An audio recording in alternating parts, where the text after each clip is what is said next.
అగ్నిగుండంలో వేస్తానా అంతు, నా సంగతి తెలుసా, మీ అంతు తేలుస్తాను అన్నాడు నెబుకద్నెజరు. అంటే వాడి ఫీలింగ్ ఏంటంటే అగ్ని బలం గొప్పది, కాల్చి బూడిద చేసేది మీ అందరిని. వీళ్ళు వాడిని రెచ్చగొట్టే మాట మాట్లాడేసరికి 7 అంతలు ఎక్కువ చేయమన్నాడు. 7 కాదు 77 అంతలు ఎక్కువ చేసుకోరా. ఎన్ని ఇంతలు ఎక్కువ చేసుకున్నా 100 రకాల అగ్ని నువ్వు తెచ్చిపెట్టిన ఆ అగ్ని అంతటికంటే కూడా బలము గలవాడు నాది.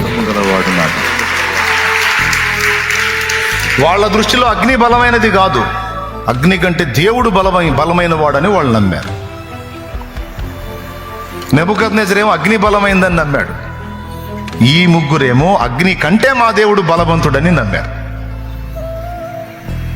చివరికి నెబుకద్నెజరు నమ్మినట్లే అగ్ని బలం చేత నెబుకద్నెజరు పరిచారకులు తెచ్చారు.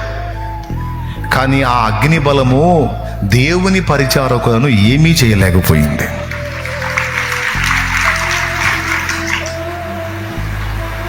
నెబుకద్నెజరు ప్రకారం అగ్ని బలమైందే, విసిరినోళ్ళు తెచ్చారు. కానీ వీళ్ళు నమ్మారు చూడు మహాదేవుని, అగ్ని కంటే బలవంతుడని. వాళ్ళని ఏం చేయలేకపోయింది అగ్ని.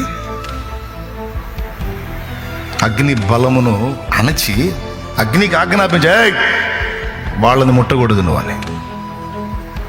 భగ భగ భగ భగ మండే అగ్ని, విసిరినోళ్ళని కాల్చిన అగ్ని విసరబడ్డోళ్ళని ముట్టనైనా ముట్టల, వాళ్ళ వెంట్రుకను కూడా తాకల. అది వాక్యం చెప్తున్న సత్యం.